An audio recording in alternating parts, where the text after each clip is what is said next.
Let's start. Alright, so do you want me to start it? Netflix series, episode 5. What? The IVF.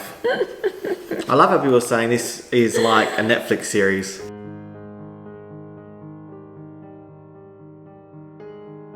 So this video is going to be us talking about IVF, why we did it, and the stuff that we did before we finally decided to do it. And I'm gonna speak mostly in English so Dan can understand Thank me, you. so he knows when to, like, you know, butt in and... Okay. Is that the right word, butt in? Add commentary. Yeah. I don't know. Okay, Whatever. because when I speak in Tagalog, he will not have any idea at all what I'm talking about, No. and it's gonna be hard for him to add. My 2 or- cents. Tomorrow's video will be the journey. You guys will see it. Today, we just want to explain why we finally did it and all that. I am not an expert at all whatsoever. Yes, we did our research before we did all this. Of course, this is like a big step for us to do. And before we get started, we read like a couple comments about IVF causes your baby to... Yeah, not good. Not good. So, Not good at all. So a couple of stupid comments. IVF, your baby turns out normal, regardless if it's IVF. It's true, it does. Yes. IVF doesn't reduce the chances of having birth defects or doesn't increase your chances of having a more normal baby. No.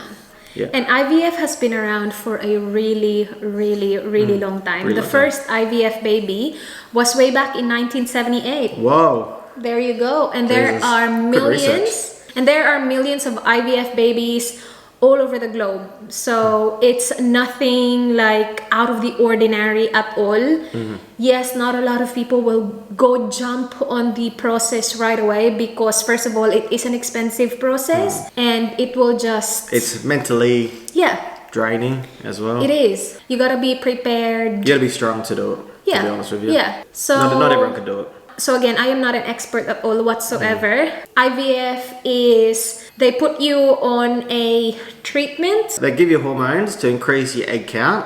Once after a certain number of weeks of doing the injections which increase your egg count, they do tests on you. So you have to be checked regularly just to make sure that your hormones are doing all right and your body is actually responding to the injections like properly, or if something happens, at least they are like regularly checked. So they check your blood test. That's why it is draining, a bit physically draining, because you have to be there. Like, how many times do we go to the IVF specialist? A lot. But how many injections? Raz had so many injections. Yeah. Like, just so many. Yeah, so after the injections, if they check and see that you are ready for egg collection, they will then schedule you for an egg collection. So you will be in an operating room, guys. I was sedated, and they will collect your eggs. The husband is doing his thing.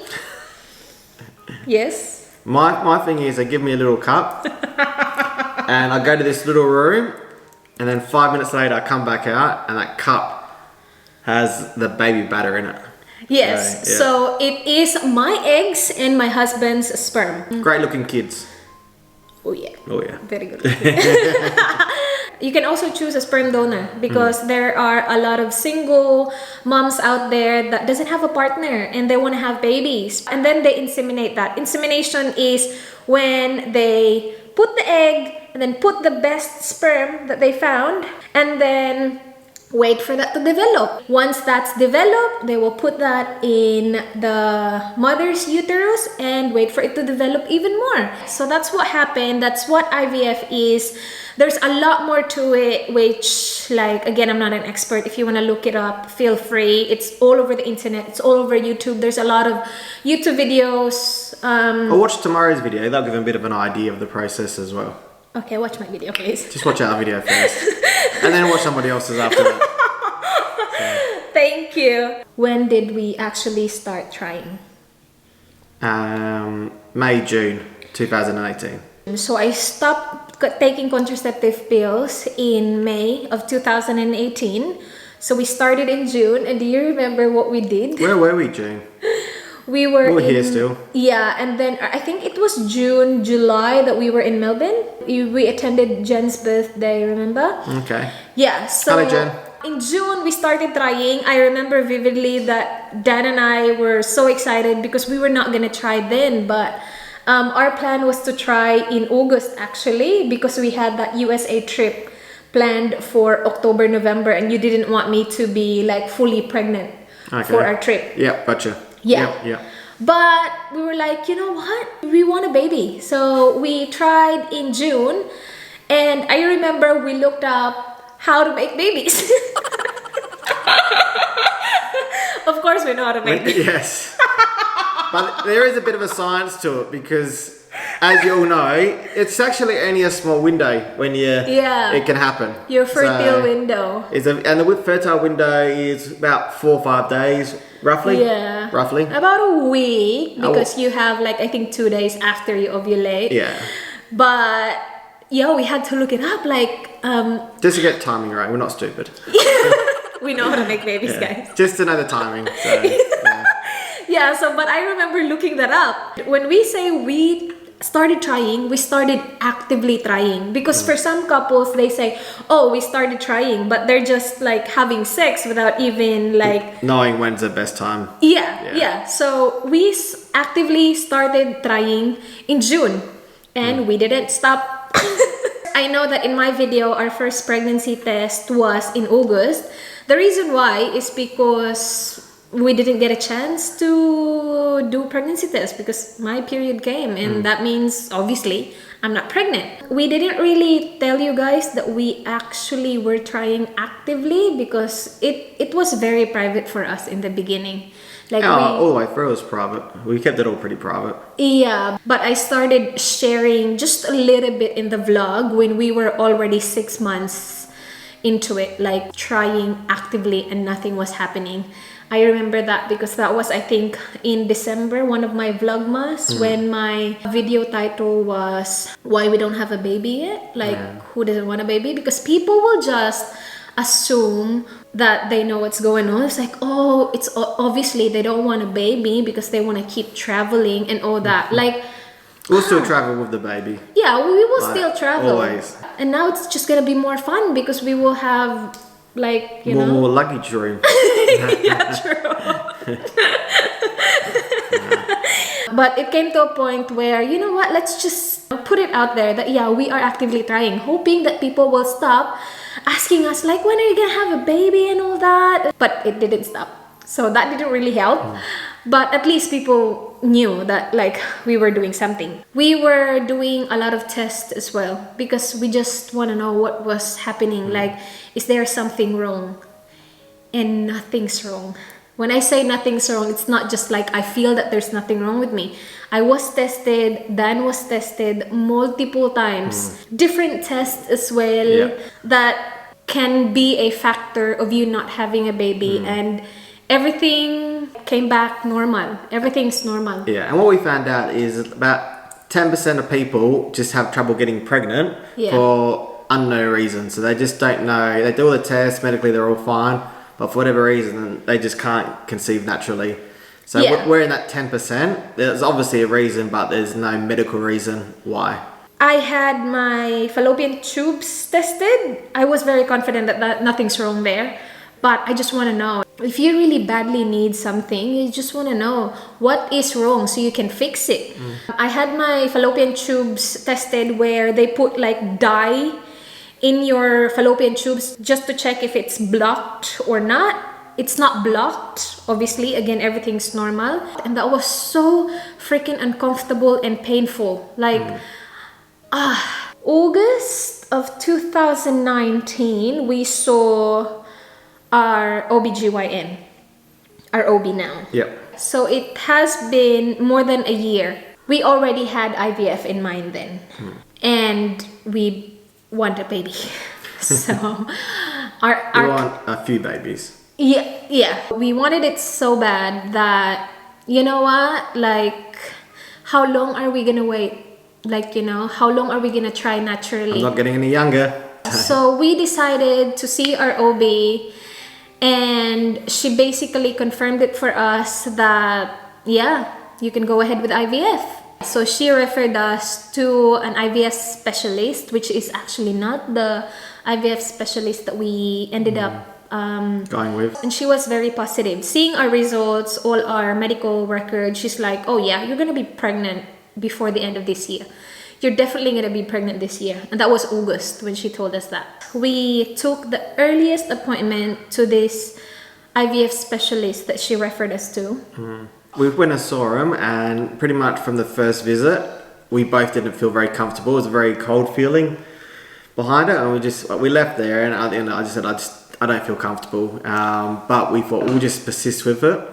Yeah. And then we saw them a few times, and then we just found they weren't taking very good care. So with Rhazel's medicine, they kept on changing how much she had to take. Yeah. And we thought that was a bit unprofessional. The final straw is one night we come home from work and we got a letter from them, and we opened up the letter, and the letter was had the wrong people's names in it. I don't know if it was our results or somebody else's results, but whatever it was the wrong people's details. And by that, I was fuming and think Raz was pretty peeved as well. Dan was really, really pissed. Yeah, I was pissed. Dan was pissed. He was not happy at all. No. No, I wasn't happy at all. No. And so got home about 5:30, 6 o'clock on a Friday. So I wrote him a big nasty email and told him to call me Monday. And they called me Monday and we spoke about it, and they said they're going to investigate it. They investigated all my complaints, or all of our complaints. Yeah, because there were a lot of mistakes. If you're going to help us have a baby... If we trust you for this process, you got to be... Yeah, at least get our names right. Just be competent, don't be... Yeah, there were a lot of mistakes before they got Dan's name wrong. But that's the last straw. So... we decided to change. Yeah. So that delayed the process for a month, because getting an appointment is really not that easy. We called Repromed, which is the IVF facility that we ended up going with. And they were very good. Way better experience. Very, very good. They got their stuff together. They got everything organised from the moment you walk in to when you leave. They were very, very good. Dan was very straightforward as well when we talked to the doctor. Like, I did not have a good experience with the other facility, so you guys better get this right. Everything is there as well. With the other IVF specialist, I have to go to a different hospital or to a different building to get my eggs collected. With Repromed, we're not sponsored or anything. I wish. We should be sponsored. No, get some money back at least. We paid for everything, okay? Yeah. Everything's there. Egg collection there. They have like an operating room. Everything. Medicine there. Medicine, yeah. Everything is in the same facility, which is perfect because we only have to go to like one. It's like a baby building. It's a baby making factory. That's what I call it. It's like just And when I tell you guys that a lot of people are doing IVF, a lot of people. Yeah, we go there and there's a lot of women waiting in the waiting area, just doing the same thing as I am doing, you know? Yeah. And Dan is always there with me. Like, he is the only man. I'm the only bloody husband. He is the only husband in the room. Yeah. Every single blood test, he's there. You were never absent, my love. Your attendance was perfect. 100%. That's right. Until the pandemic came, it's like, you're not allowed to come in, okay? Stay in the car.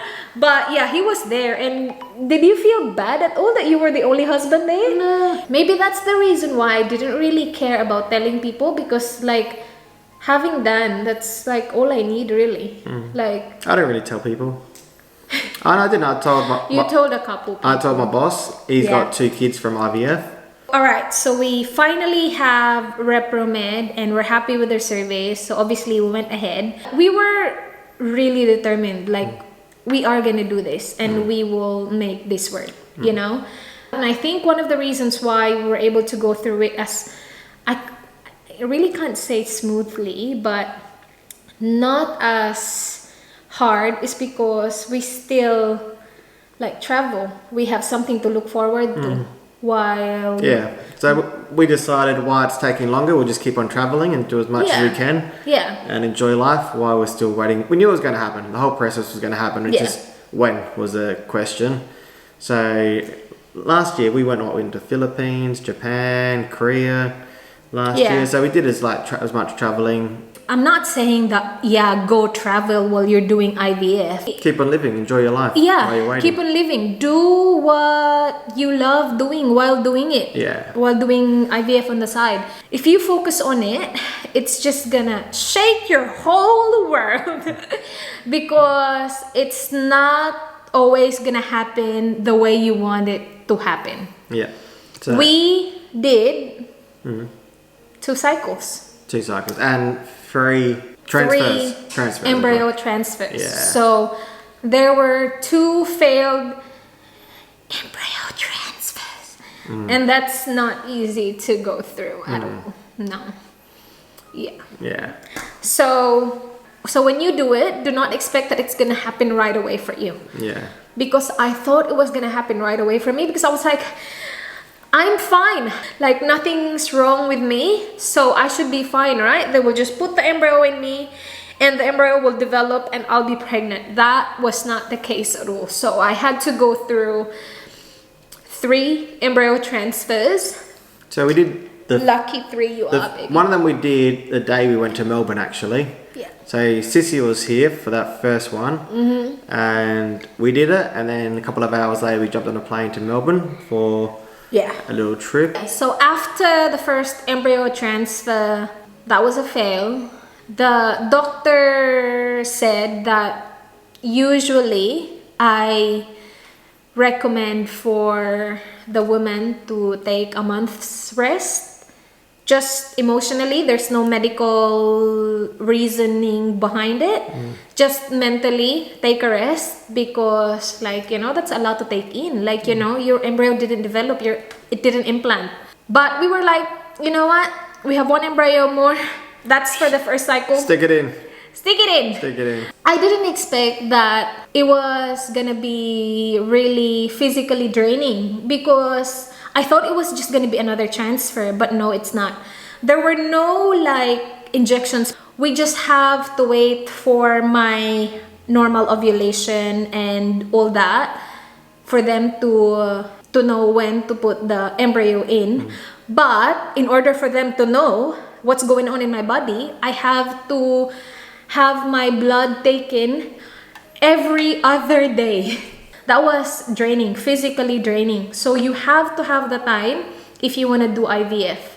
So early December, they put another embryo in, and that didn't implant either. But those embryos were not fully developed.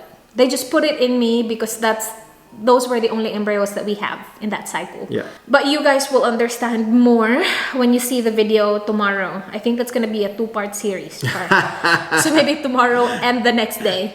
But because it is a long journey. Again, we had 2 cycles. So that didn't work, but we were like, we have to do it again.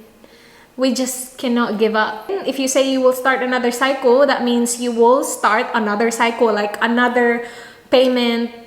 Another bucket load of injections. Heaps. Blood tests. Everything. Yeah, you will start all over again. Yeah. And going through the first cycle, I don't know, you guys will see tomorrow's video, because I was an emotional wreck. I was just like, I don't know. No, you're pretty good, babe. You didn't know. You don't know. I'll watch a video. Watch my video. I'll watch your video. Oh, gosh. But Raz handled it really well. You did. Very strong woman. Very strong. Well, you have to be strong. You have to be strong. And all I was thinking when I was doing it was like, I just want a baby. So yeah, second cycle, we did that in January. Injections. Went really well. Lots of eggs. And then first embryo transfer of that second cycle. Boom! Baby's here. We have a baby. Happy endings. After the first cycle, it didn't work, and a friend of mine, him and his wife see a naturopath, and that helped them with the pregnancy side of it. And Raz will do a video probably on the naturopath as well. Yeah. And so on the second cycle, we thought we'll do everything we can, and we, on top of us going to the IVF clinic every week, we went and saw a naturopath as well, and they did their voodoo magic, and Naturopath is alternative medicine. Yeah, natural medicine. Yeah. And she was really good. She was fantastic. She's really good. We're still seeing her now. We're still seeing her. Yeah, she's a good lady.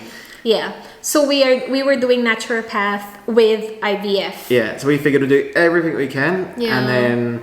See, I told you we were very determined. Very determined. We want kids. Yeah. So we did everything we could, and I think by doing the naturopath, I think that was a good thing. But I think that got Rhazel's body stronger.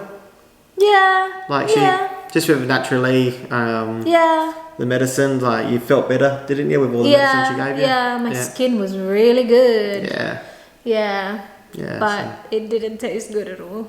But oh gosh, you will see that in the watch video. Watch the videos, yeah. Oh gosh. So no, it was a long process, all good. And anyone that's thinking of doing IVF, I highly recommend it. But you need a good supporting partner. You do. You do. You really do. You really do. And you need you got to be a strong person as well. Yeah. Like you didn't have to do what we did, where we didn't tell people, but we didn't tell people because if you tell people, they're going to be like, "Oh, how did you go? Did it work? Did it work?" I just didn't want to go through that. So we thought, "Nah, bugger that. This will be something we'll keep between us." Yeah. And we are private people, so even very private people. Yeah. So even we're going to do stuff private in the future as well. Yeah. Yeah. And now that everyone knows what we went through, people are like, "I'm so sorry. I said so many bad things about you." It's like, just look at our cute kid. It's all good. And we'll know what we're going to be having in the next week or two, won't we, my love? So the next week or two, there's going to be we're going to do gender reveal. Yes. So just the two of us, probably. Yes. Probably just the two of us. Yeah. So we'll work out what we're going to do then. Yeah. And tune in tomorrow. You'll see the whole video on what Rhaze went through. So yeah. Definitely worth a watch. And to everyone that's going through IVF, I know it's not always smooth sailing, but your reward... Don't give up. Yeah, don't give up. And your reward is coming. It's going to be all worth it. All worth it. All right, that's it. All right, guys. Thank you guys so much for watching. I hope you guys enjoyed. Please like this video if you did. Please subscribe for more. I hope to see you guys tomorrow. Bukas. See you guys. Bye. Mwah. Mwah.